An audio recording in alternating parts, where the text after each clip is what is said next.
Student good morning. आज हम बात कर रहे हैं तीसरा पार्ट प्रिंसिपल ऑफ मैनेजमेंट का। तो अभी तक हम टोटल 8 पॉइंट जो हैं वो प्रिंसिपल ऑफ मैनेजमेंट के कर चुके हैं। तो अभी हम स्टार्ट कर रहे हैं हमारा नेक्स्ट 9th पॉइंट। तो अगला हमारा जो प्रिंसिपल है वो है स्केलर चेन यानी कि सोपान श्रृंखला। तो देखो यहाँ पर जो वर्ड है चेन, चेन का मतलब क्या है? यहाँ पर चेन का मतलब ये है कि हमने कोई भी जो मैसेज भेजना है, कोई भी जवाब जो भेजना है या कोई भी रिपोर्ट भेजनी है वो क्या है, एक फॉर्मल चेन के अंदर होनी चाहिए, एक फॉर्मल लाइन के अंदर क्या है, होनी चाहिए। इसमें क्या होता है कि एक कर्मचारी जो है नीचे जो सबॉर्डिनेट होता है वो क्या है, ऊपर वाले जो अधिकारी होते हैं, ऑफिसर्स होते हैं, उनको क्या है कोई भी मैसेज है या कोई भी रिपोर्ट है वो क्या है एक चेन के थ्रू क्या है भेजता है। तो फ्योल ये कहता है कि इस चैन का क्या है सख्ती से हमें क्या है पालन करना चाहिए। तो इसमें जो फ्योल ये कहता है कि इसको क्या है हमने स्ट्रिक्टली से क्या है इस प्रिंसिपल को फॉलो करना चाहिए। कोई भी मैसेज भेजना है या कोई भी रिपोर्ट भेजनी है वो प्रॉपर क्या है चेन के अंदर क्या है भेजनी चाहिए। और इसके अलावा क्या है इसमें कोई भी अगर मान लो चेन का कोई भी हिस्सा है, कोई भी स्टेप है, उसको स्किप भी क्या है नहीं करना चाहिए। उसके बाद इसमें है सेकंड पॉइंट है वो है फ्योल्स लेडर। फ्योल्स लेटर का मतलब क्या है, इसने एक सीडी का यूज़ किया है। तो यहाँ पर इसको दो तरह से क्या है मतलब हम कर सकते हैं, मैसेज जो है वो 2 टाइप से फ्योल के अकॉर्डिंग भेजा जा सकता है। फॉर एग्जांपल इसमें दिया गया है कि यहाँ पर टॉप लेवल में क्या है ए काम करता है, उसके नीचे B C D E F G काम करते हैं, इधर एल एम एन ठीक है ओ पी और क्यू काम करते हैं। तो अगर एफ जो है उसको मैसेज भेजना है पी के पास तो उसके पास क्या है दो तरीके होते हैं। एक तो तरीका ये है कि वो पहले क्या है एफ जो है वो ई को भेजे, ई डी को भेजे, डी जो है वो सी को भेजे, सी बी को, फिर ए के पास जाएगा और ए फिर वापस क्या है एक एक करके क्या है फिर आगे पी के पास जाएगा। ठीक है। दूसरा जो मेथड ये है कि अगर वो दोनों क्या है सेम लेवल पे काम करते हैं, मतलब एक ही लेवल के ऑफिसर हैं, तो उसमें एफ जो है वो सीधा ठीक है पी को भी क्या है भेज सकता है। इस प्रक्रिया को क्या कहा जाता है, इसको हम गैंग प्लैंक कहते हैं। समतल संपर्क जो है इसको क्या है कहा जाता है।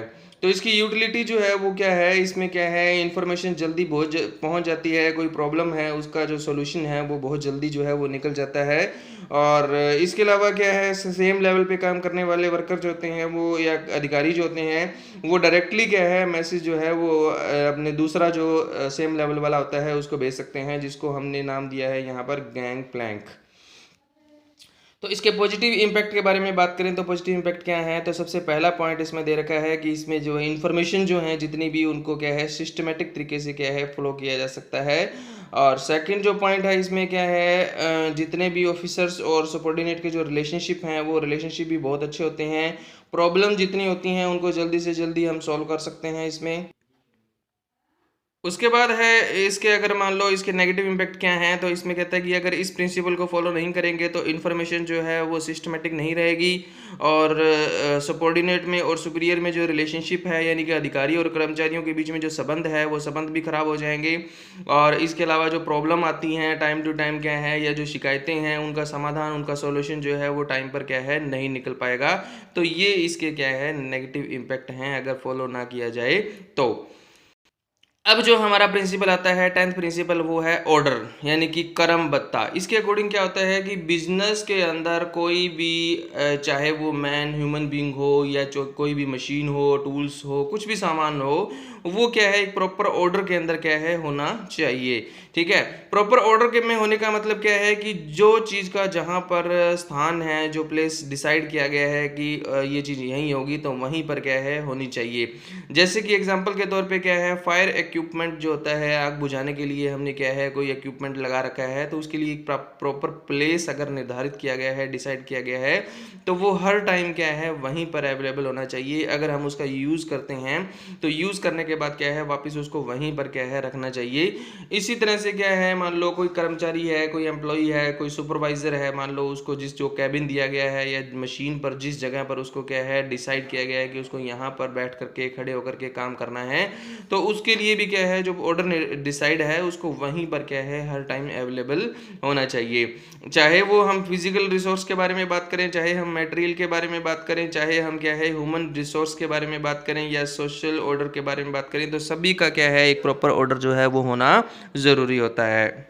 इसका इम्पैक्ट क्या होगा कि अगर हम सभी चीज़ें क्या हैं प्रॉपर ऑर्डर में रखेंगे तो क्या है, एक तो हमें ज़रूरत पड़ने पर क्या है वो जो भी टूल्स हैं या जो भी मशीन्स हैं या जो भी इक्विपमेंट है वो हमें वहाँ पर अवेलेबल होगा। और दूसरा क्या है, कोई भी एक्सीडेंट होने का जो डर है उसमें क्या है बहुत कम हो जाता है। एग्जाम्पल के तौर पर अगर क्या है फायर इक्विपमेंट को अपनी जगह पर नहीं रखा गया तो उसमें क्या है फायर होने पर क्या है, आग लगने पर क्या है वहाँ पर उसका जो आग बुझाने में क्या है बहुत दिक्कत आ सकती है और बड़ा हादसा जो है वो हो सकता है।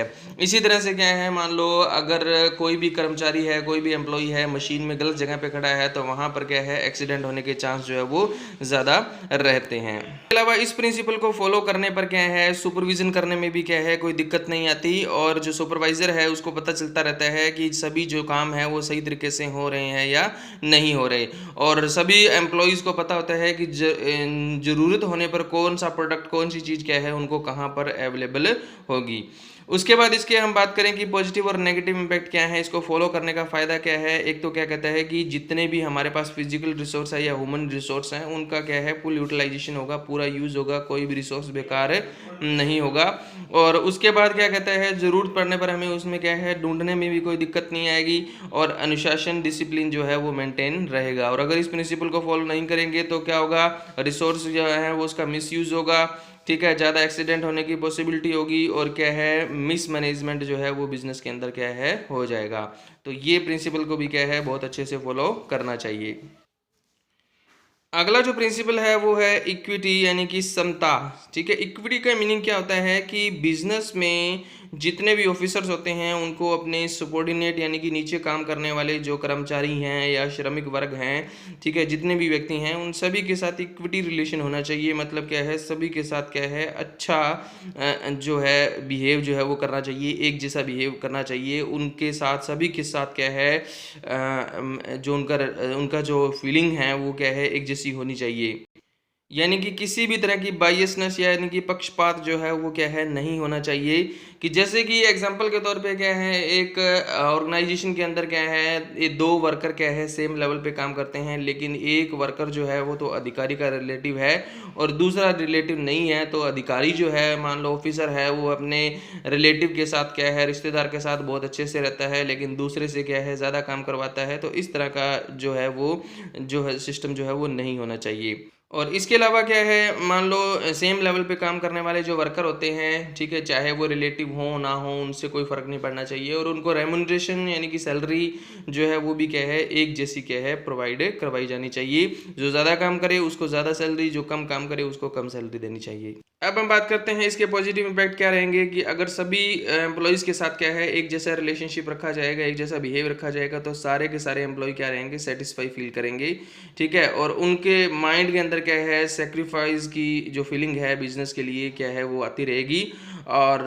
ज़्यादा एफिशिएंसी के साथ काम करेंगे और उनकी एफिशिएंसी क्या है इंक्रीज भी क्या है जल्दी हो सकती है, ठीक है। और इसके अलावा जो खुद एम्प्लॉई है वो खुद भी क्या है कोशिश कर सकते हैं खुद की एफिशिएंसी को इंक्रीज़ करने के लिए। और अगर क्या है इस प्रिंसिपल को फॉलो ना किया जाए तो इसमें क्या होगा कि उसमें क्या है सभी के सभी एम्प्लॉयज़ जो हैं वो क्या होंगे डिससेटिस्फाई फील करेंगे, ठीक है। सेकंड पॉइंट जो इसमें दे रखा है कि उनका क्या है बिजनेस के प्रति जो उनका बिलीव है वो बिलीव जो है वो ख़त्म हो जाएगा, उनकी एफिशिएंसी कम हो जाएगी और क्या है उनकी जो लापरवाही जो है वो क्या है बढ़ जाएगी।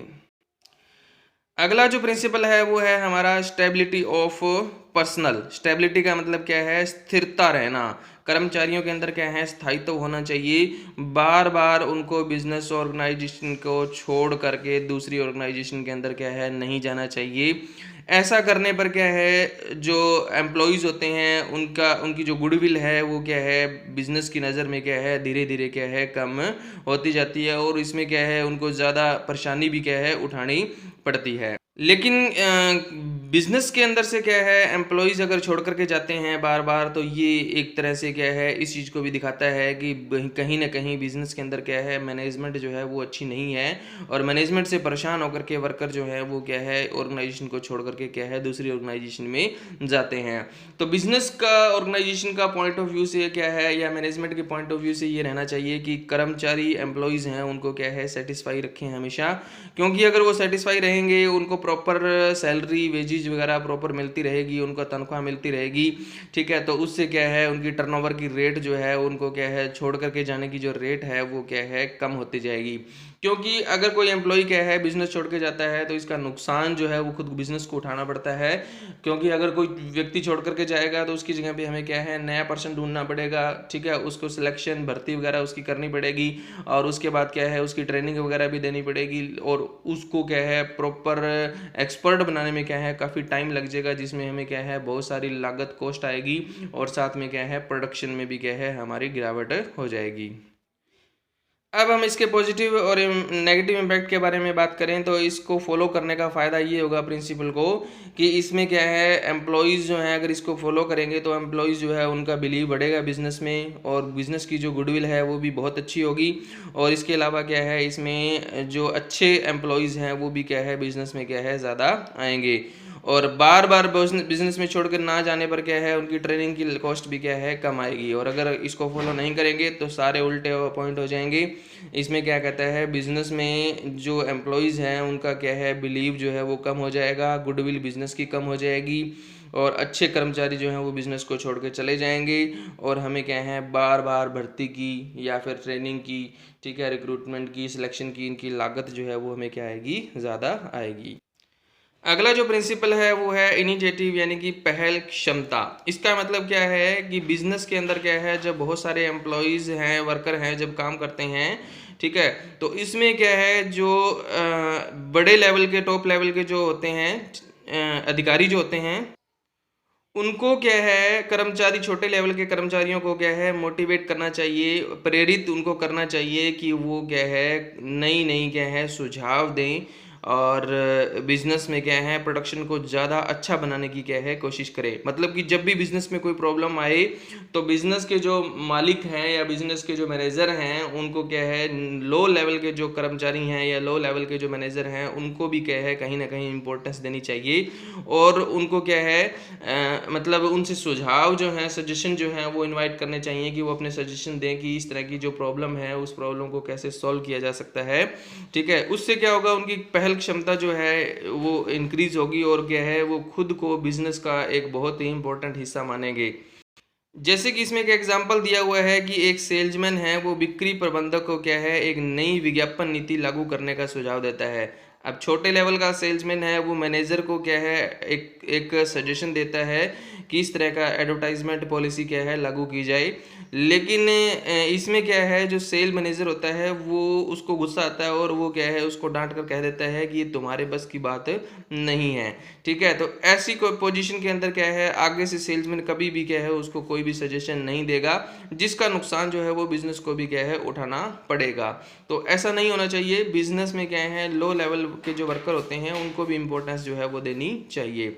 अब इसका फ़ायदा क्या होगा, इसमें क्या है एक तो कर्मचारी जो हैं एम्प्लॉयज़ हैं उनकी क्या है थिंकिंग पावर जो है वो इंक्रीज़ होगी और डिसीज़न लेने में भी क्या है वो हेल्प करेंगे, निर्णय लेने में हेल्प करेंगे। और इसके अलावा क्या है उनके अंदर क्या है अपनेपन की भावना जो है वो भी क्या होगी डेवलप होगी। और अगर इसको फॉलो नहीं करेंगे तो क्या होगा, फॉलो ना करने पर क्या है उनकी सोच जो है वो क्या है धीरे धीरे कम होती जाएगी, बिजनेस में एनवायरनमेंट जो है, ठीक है, वो ख़राब होता जाएगा, ठीक है। और जो बिज़नेस के प्रति जो कर्मचारी हैं उनका जो लगाव जो है वो भी क्या होता जाएगा कम होता जाएगा।